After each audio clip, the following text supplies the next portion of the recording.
Zektar of the Vorthak Empire considered himself something of an expert on primitive species. After all, he'd been harvesting lesser beings for the galactic black market for over 30 cycles now, and his success rate was an impressive 97%. The missing 3%? Well, let's just say some planets had surprisingly aggressive fungal infections. But Earth? Earth was going to be easy money. The intelligence reports painted a picture of laughably defenseless creatures. No natural armor, no venomous fangs, no acid spit, and most pathetically of all, no claws worth mentioning. These humans had apparently compensated for their biological inadequacies by building primitive projectile weapons and calling themselves the dominant species. Adorable, really. Zektar adjusted his cloaking field and crouched in the bushes outside 1247 Maple Street, Beaverton, Ohio. Population 8,000, including what the humans called pets.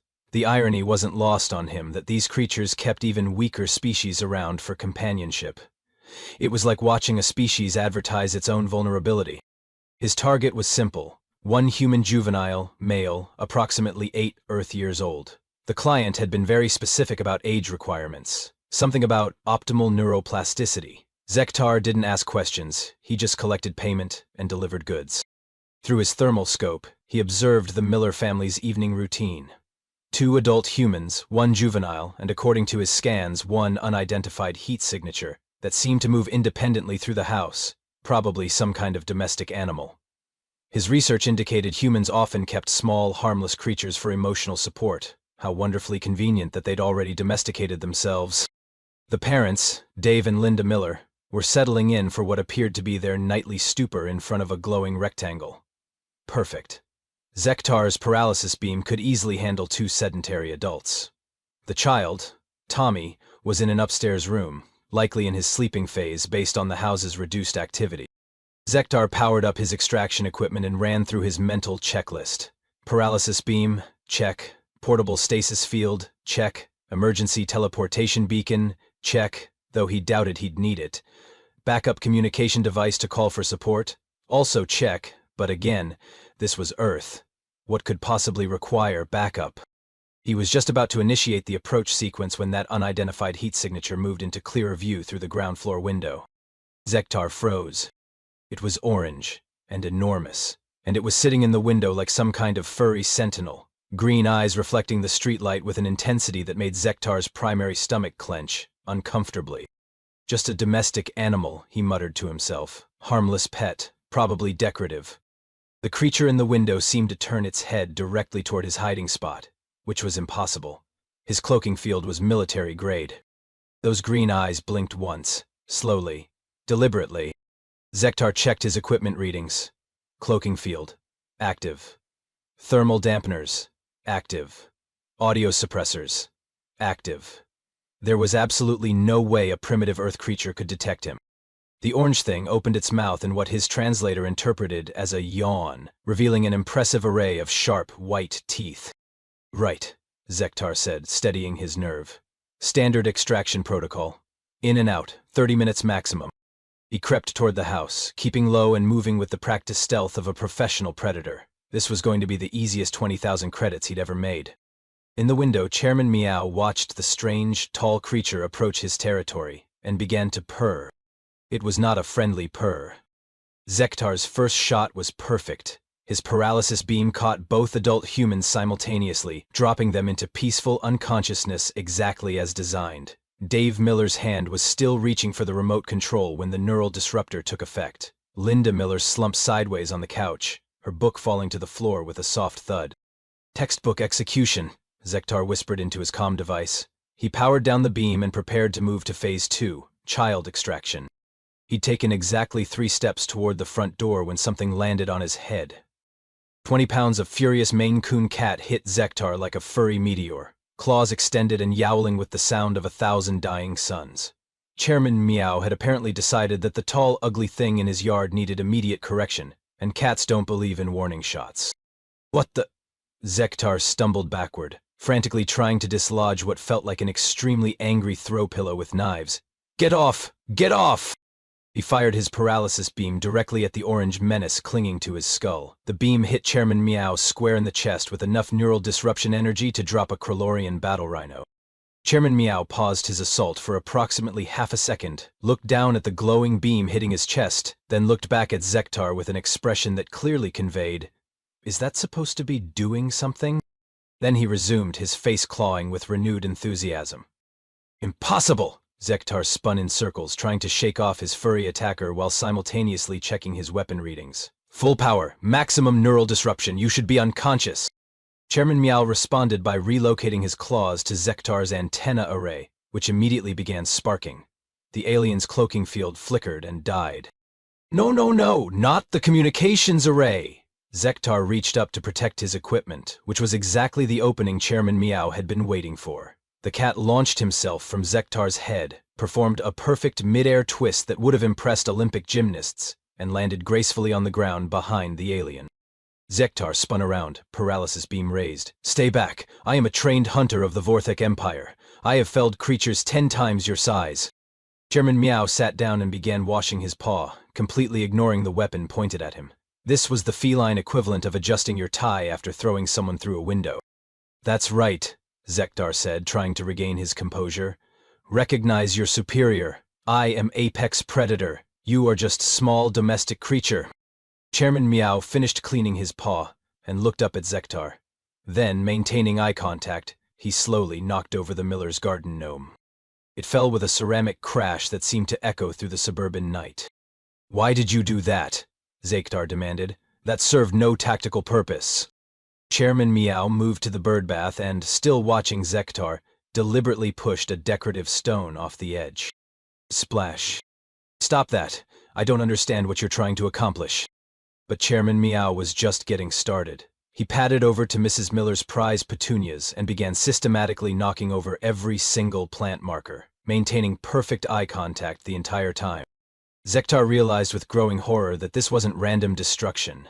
This was psychological warfare. The creature was demonstrating that it could destroy anything in its territory at will, and there was absolutely nothing the mighty Vortak hunter could do to stop it.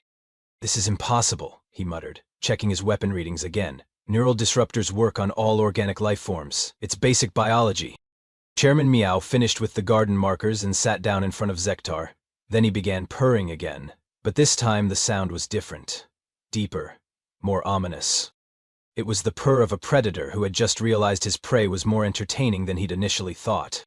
Zektar took a step backward, then another. Chairman Meow's pupils dilated to perfect black circles. "Okay," Zektar said, his voice climbing an octave. "Maybe I need to reassess the situation." Zektar fumbled for his emergency communicator with shaking hands while keeping his eyes locked on Chairman Meow, who had begun doing that creepy cat thing where they wiggle their hindquarters before pouncing. "Command, this is Hunter Zektar, requesting immediate tactical support." The response crackled through with the sardonic tone of General Thrix, his commanding officer. "Support? Already? Zektar, you've been planetside for exactly 14 minutes. What could you possibly need support for?" "I'm encountering unexpected resistance from a local apex predator." A pause, then laughter. Deep, rumbling Vorthak laughter that echoed through the comm system. "Apex predator? On Earth? Zektar, the most dangerous thing on that planet is their weather patterns. Are you telling me you can't handle one primitive mammal?" Chairman Meow chose that exact moment to demonstrate his vertical leap capability by launching himself directly at Zektar's face. The alien hunter dove sideways, rolled behind the Miller's mailbox, and came up with his dignity in tatters and his equipment smoking. "It's not responding to neural disruption. It appears to operate outside normal biological parameters." More laughter from the comm. "Oh, this is rich. The mighty Zektar, terror of 6 star systems, defeated by Earth wildlife. What's next? Are you going to tell me their vegetation is hostile?" "You'll send backup." Fine. I'm dispatching Hunters Vexoth, Kriltar, and Zyxnol. Surely 4 elite Vorthok warriors can handle one small Earth creature. Try not to embarrass the entire Empire before they arrive." The comm clicked off, leaving Zektar alone with his orange nemesis, who was now sitting perfectly still and watching him with the kind of predatory focus usually reserved for dying gazelles. 3 minutes later, 3 more cloaked figures materialized in the Miller's front yard. Vexoth, the demolitions expert, Kriltar, the stealth specialist, and Zyxnol, who held the record for fastest creature neutralization in the Outer Rim. "So, where's this terrifying beast?" Vexoth asked, powering up his plasma rifle. Zektar pointed at Chairman Meow, who was now grooming himself with the casual indifference of a creature that owned everything it could see. The three hunters looked at the cat. The cat looked back. Nobody moved. "That's it?" Kriltar's voice dripped with disbelief. "That's your apex predator? It's orange. And fluffy," added Zixnal. "Are you sure it's not just decorative?" "Watch and learn," Zektar said grimly. Vexoth raised his plasma rifle and fired a low-intensity stun blast directly at Chairman Meow. The orange cat observed the bright blue energy beam approaching, casually sidestepped it with the fluid grace of water flowing downhill, then began walking purposefully toward the four-armed aliens. "Okay, that's unusual," Vexoth admitted, "but it's just one creature." Kriltar activated his advanced cloaking system, the kind that bent light itself around his form. He became completely invisible to all known forms of detection. Chairman Meow stopped walking, tilted his head slightly to the left, then pounced with surgical precision on exactly where Kriltar was standing. The stealth specialist's scream of surprise echoed through the suburban night as 20 pounds of cat landed on his head and began the time-honored feline tradition of making biscuits with fully extended claws. "How is it tracking me? I'm invisible." "Cats don't hunt with their eyes, genius," Zektar called out. "They hunt with everything else." Zixnal, determined to maintain the team's reputation, activated his speed enhancement and rushed Chairman Meow at roughly 60 miles per hour. Chairman Meow waited until the last possible second, then simply wasn't there anymore. Zixnal crashed into the miller's prize-winning rose bush, while Chairman Meow materialized on top of the mailbox, having apparently teleported through some kind of cat-specific dimensional shortcut. "Did it just—" Vexel stared at the cat. "Did it just phase shift?" "Cats don't follow physics," Zektar said wearily. "I tried to tell Command, but nobody listens." Chairman Meow surveyed his four opponents, then began that slow, deliberate purr again, but this time he had backup. From somewhere in the darkness came an answering purr, then another, and another. The hunters looked around nervously as glowing eyes began appearing in windows, on fence posts, and from underneath cars. "How many domestic creatures do these humans keep?" Vexoth whispered. "All of them, apparently," Zektar replied, as the sound of approaching paws filled the night air. The porch light at 1249 Maple Street flickered on, and Mrs. Eleanor Patterson appeared in her doorway, wearing a floral nightgown and fuzzy slippers. At 73, she'd survived 3 husbands, 2 teenagers, and 47 years of library work. Strange noises in the middle of the night barely registered on her give-a-damn meter. "What in Sam Hill is going on out there?" she called out, squinting into the darkness where 4 invisible aliens were having what appeared to be nervous breakdowns. Of course, all she could see was Chairman Meow sitting regally on the miller's mailbox, surrounded by several other neighborhood cats who'd materialized like furry ghosts. Mrs. Patterson had what she called cat vision. 40 years of managing the library's resident mousers had taught her to read feline body language like a book, and right now, every cat in sight was displaying what she recognized as coordinated hunting behavior. "Well, I'll be," she murmured, then cupped her hands around her mouth. "Kitties, assemble." What happened next would later be described by General Thrix as a tactical nightmare of unprecedented proportions. Mrs. Patterson's back door opened, and her 6 rescue cats emerged in perfect formation. Leading the pack was Shadow, a sleek black Tom who'd earned his name by appearing in impossible places at impossible times. Behind him came Duchess, a pristine white Persian whose blue eyes held the cold calculation of a mob accountant. Next was Gremlin, a tabby whose small size belied his talent for absolute chaos. Princess followed, a calico who treated every situation like a personal insult. Then came Bandit, a tuxedo cat with white paws who specialized in theft and misdirection. Finally, bringing up the rear, was Tank, a massive gray Tom who'd gotten his name by walking through screen doors instead of around them. The 4 alien hunters watched in growing horror as the cats arranged themselves in what could only be described as a tactical formation. "This is impossible," Vexoth whispered. "They're organizing. Primitive domestic creatures don't organize." "Tell that to them," Zektar hissed back, pointing at Shadow, who had somehow gotten behind their position without anyone seeing him move. Mrs. Patterson, meanwhile, had pulled out her cell phone. "Hello, 911. This is Eleanor Patterson at 1249 Maple Street. I need to report some kind of disturbance in my neighbor's yard. No, I can't see exactly what's happening, but all the cats are acting like there's something out there that shouldn't be." She paused, listening to the dispatcher. No, Officer Rodriguez, I'm not calling about cats fighting. The cats are working together. That's what has me worried. Duchess had positioned herself on the miller's front steps and was staring directly at Kriltar's invisible form.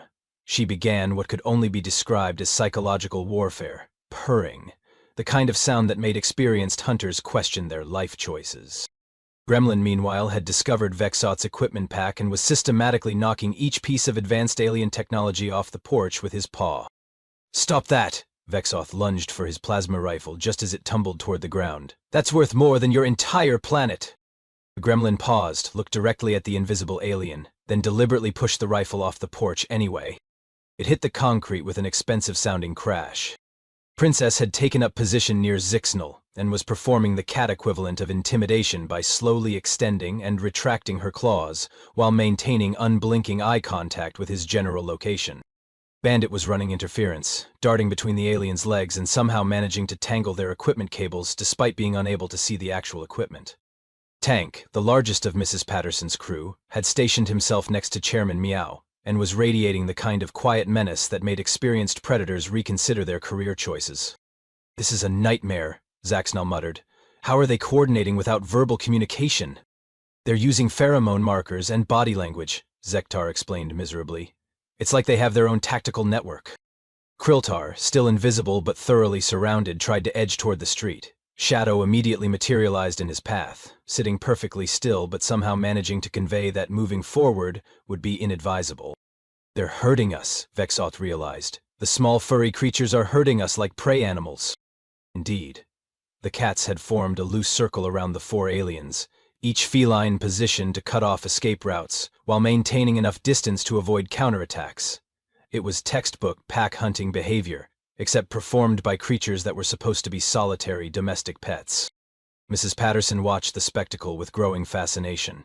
She couldn't see the aliens, but she could see her cats, performing military-grade tactical maneuvers around empty air. "You know what, Dispatch? Cancel that request for animal control. Send Officer Rodriguez, and tell him to bring the good camera. I think we're going to want documentation of this." She paused, then added, "And maybe call the Miller's house and tell them their cat might be leading some kind of neighborhood resistance movement. They should probably know." In the distance, the sound of approaching sirens began to wail through the night.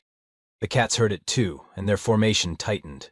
Whatever was happening in the Miller's front yard, the local feline population had apparently decided it was their responsibility to contain it until human backup arrived. Zektar looked at his fellow hunters, then at the circle of cats, then at the approaching police sirens. "I think," he said quietly, "we might be in trouble." Officer Miguel Rodriguez had been patrolling Beaverton for 12 years, and in that time he'd learned to recognize what he privately called weird night calls. Mrs. Patterson reporting coordinated cat behavior at 2:47 a.m. definitely qualified.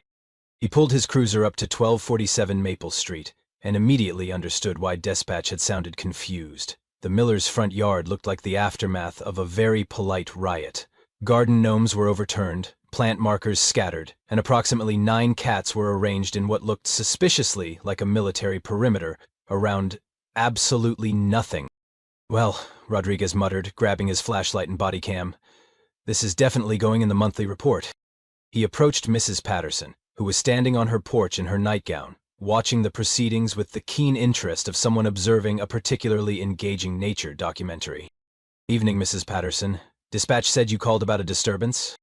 "That's right, Officer Rodriguez. Something's got all the cats worked up, and they're acting like they've got something cornered right there in Dave Miller's front yard." Rodriguez shined his flashlight across the yard. The beam illuminated Chairman Meow, who was sitting on the mailbox looking extraordinarily pleased with himself, and several other cats positioned around what appeared to be empty space. "I don't see anything, ma'am." "Neither do I. But watch this." Mrs. Patterson picked up a small pebble and tossed it into the center of the cat formation. The pebble hit something invisible about 3 feet off the ground and bounced off with a distinctly metallic sound. Rodriguez stared. Then he pulled out his radio. "Dispatch, this is Unit 7. I'm going to need backup at 1247 Maple Street, and, maybe somebody from the county office who handles unusual situations." "Define unusual, 7. The cats appear to have surrounded something that isn't there, but also definitely is there." A long pause. "Say again, 7? "Just send backup, dispatch, and maybe the fire department. I have a feeling this is going to get complicated. That's when Tommy Miller's bedroom window opened on the second floor. 8-year-old Tommy had been awakened by the commotion and had done what any modern child would do in a potentially historic situation. Grabbed his tablet and started recording. "Holy cow," Tommy whispered, pointing his device at the yard below. "Chairman Meow's got aliens." His tablet's night vision mode clearly showed 4 tall, distinctly non-human figures standing in his front yard, surrounded by cats. Tommy, who spent most of his free time watching YouTube videos about cryptids and unexplained phenomena, immediately recognized this as the content opportunity of a lifetime.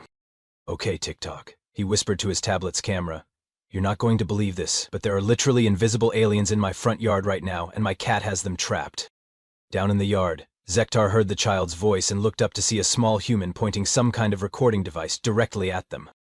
"The juvenile is documenting us," he hissed to his team. "Impossible," Vexoth replied. "We're cloaked."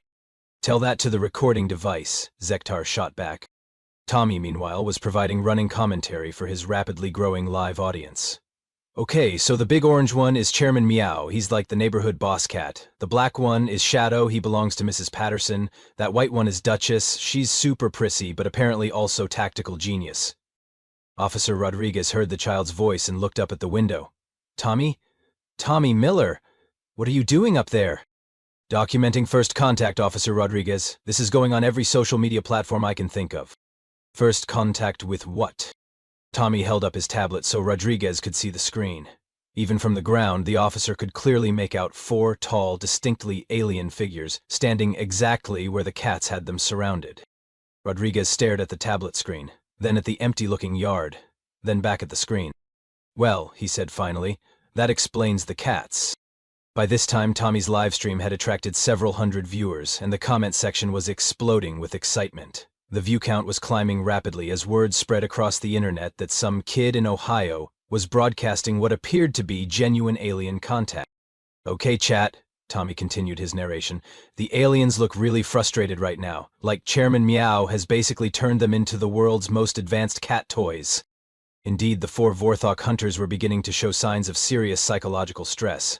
They'd gone from confident predators to prey animals in the span of 20 minutes, and now they had human law enforcement and social media documentation to contend with.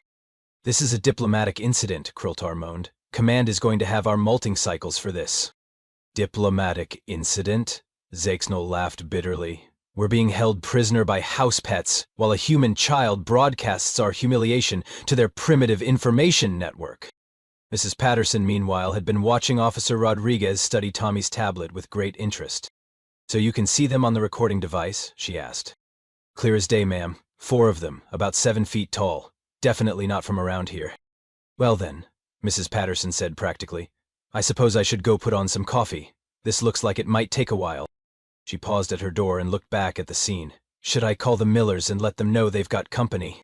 Rodriguez looked at the 2 unconscious adults visible through the living room window, then at the child documenting everything from the second floor, then at the tactical cat formation maintaining perfect discipline around 4 increasingly desperate alien visitors.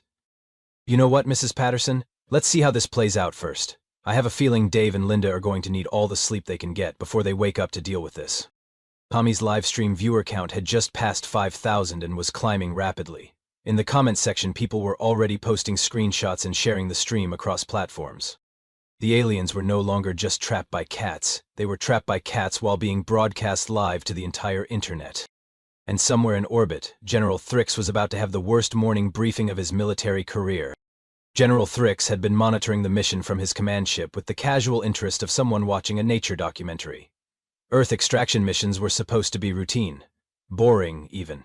The kind of assignment you gave to hunters who needed easy victories to boost their confidence ratings. That confidence had evaporated approximately 37 minutes ago. "Repeat that transmission, Hunter Zektar," General Thrix said, his voice carrying the dangerous calm of a superior officer trying very hard not to lose his composure. "Sir, we are currently detained by a coordinated force of domestic Earth creatures numbering approximately 9 individuals, all of which appear to operate outside standard biological parameters. Additionally, local law enforcement has arrived, and our presence is being broadcast live to the planet's global information network." General Thrix stared at the tactical display showing 4 heat signatures surrounded by much smaller ones in perfect formation. You're telling me that 4 elite Vorthak hunters are being held hostage by pets? Sir, I respectfully submit that these are not pets in any conventional sense. They appear to be some kind of highly evolved tactical species that humans keep as companions. Possibly a symbiotic relationship where the humans provide resources in exchange for home defense services. And the broadcasting situation? A human juvenile is documenting the entire encounter using their primitive recording technology. Current viewership has exceeded 12,000 and is climbing exponentially. Sir, within hours the entire planet will have visual evidence of our species. General Thrix pulled up the intercepted video feed from Tommy's live stream. What he saw defied every piece of intelligence the Vortek Empire had gathered about Earth. 4 of his best hunters were clearly visible on the screen, standing in a suburban yard while 9 Earth cats maintained perfect tactical positioning around them. The cats weren't acting like animals. They were acting like a military unit, with clear command structure and coordinated strategy. But what truly horrified General Thrix was the comment section. Thousands of humans were watching this unfold in real time, and their responses ranged from excitement to humor to tactical analysis. User CatLady47 suggests the orange one is the commanding officer, his translator informed him helpfully. User Alien Hunter 2024 is providing real-time tactical commentary on feline formation strategy. User Tommy's mom is asking why her son is awake at 3 a.m. and also whether she should be proud or concerned. General Thrix muted the translator before it could provide more cultural context he absolutely didn't want. On the screen, he watched one of the Earth creatures deliberately push a piece of advanced Vorthek equipment off a raised surface for no apparent tactical reason other than psychological warfare. The human comment section exploded with laughter emojis. "This is a disaster," General Thrix muttered. Then, louder, "Command to all hunters, execute immediate emergency extraction. Authorization Omega-7. Sir," came Zektar's strained voice, "we're unable to reach extraction coordinates. The small furry ones have established a containment perimeter and appear to be herding us toward the human dwelling's rear storage structure." General Thrix looked at his tactical screen again. The 4 hunters were indeed being systematically moved toward what appeared to be a small building behind the main structure. The cats were employing classic hunting pack behavior, using coordinated positioning to guide their prey exactly where they wanted them. "They're corralling you," he realized with growing horror. "The domestic creatures are using advanced pack hunting techniques." "Sir, with respect, they're not domestic. I don't think they were ever domestic. I think humans just convinced themselves they domesticated creatures that were actually managing them." General Thrix watched the orange cat, Chairman Meow, signal something to the others with a barely perceptible ear twitch. Immediately, 2 of the other cats adjusted their positions to block potential escape routes. The coordination was flawless, military-grade even. "Sir," came another voice over the comm, "this is Lieutenant Vexoth. I've analyzed the tactical situation, and I believe we may have severely underestimated Earth's defensive capabilities. These creatures aren't pets. They're a symbiotic warrior class that humans have integrated into their society." "And the broadcasting situation continues to deteriorate," added Kriltar. "The video feed now shows over 25,000 viewers. The Human Information Network is amplifying our presence across their entire planetary communication system." General Thrix made a decision that would be studied in military academies across the galaxy for decades to come. "All units, emergency teleportation extraction. Immediate. Leave all equipment." "Sir, that's standard protocol violation." Now, the 4 hunters vanished in shimmers of transported light, leaving behind roughly 2 million credits worth of advanced alien technology scattered across the Miller family's front yard. The cats, having successfully defended their territory, began the traditional post-victory ritual of grooming themselves, with the satisfaction of a job well done. Tommy's livestream, now approaching 50,000 viewers, captured every moment of the aliens' panicked retreat. "Holy crap, chat, they just straight up abandoned everything and ran away," Tommy's excited commentary echoed through the night. "Chairman Meow literally made aliens retreat. This is the best night ever." Officer Rodriguez walked over to examine the abandoned equipment with the careful attention of someone who was going to have to write a very unusual incident report. Mrs. Patterson emerged from her house carrying a tray of coffee and cookies, because in her experience, weird situations always went better with refreshments. And in orbit, General Thrix was composing what would become known as the Earth Prohibition Directive. "To all vassals of the Vorthak Empire," he dictated to his communications officer. "By order of General Thrix, Earth designation Sol 3 is hereby classified as a Class 1 forbidden zone. All contact with this system is prohibited under penalty of court-martial. Sir, what classification reasons should I include? General Thrix looked at the tactical footage one more time, watching 9 Earthcats systematically dismantle the confidence of 4 trained hunters, using nothing but psychological warfare and superior tactical coordination. Hostile, symbiotic warrior species, he said finally. And whatever you do, make sure every ship commander understands, it's not the humans you have to worry about, it's the small furry ones, the ones with the dead eyes and the retractable claws. He paused, then added, and put a special notation in the file. Under no circumstances should anyone attempt contact with the orange ones. They appear to be officer class. Down on Earth, Chairman Meow finished his grooming, looked up at the stars with supreme satisfaction and began purring. It was the purr of a job well done. Tommy's live stream would eventually reach over 2 million views, making him temporarily internet famous, and Chairman Meow a global celebrity. Mrs. Patterson received a commendation from the mayor for outstanding community vigilance. Officer Rodriguez got a promotion, and the most interesting police report in Ohio state history. Dave and Linda Miller woke up the next morning to find their front yard full of alien technology, their son famous on social media, and their cat being interviewed by CNN. They decided to go back to bed and deal with it after more coffee. And somewhere in the galactic database, Earth's entry was quietly updated with a single, crucial warning that would keep humanity safe for generations to come. Inhabited by humans and their terrifying orange overlords. Do not engage.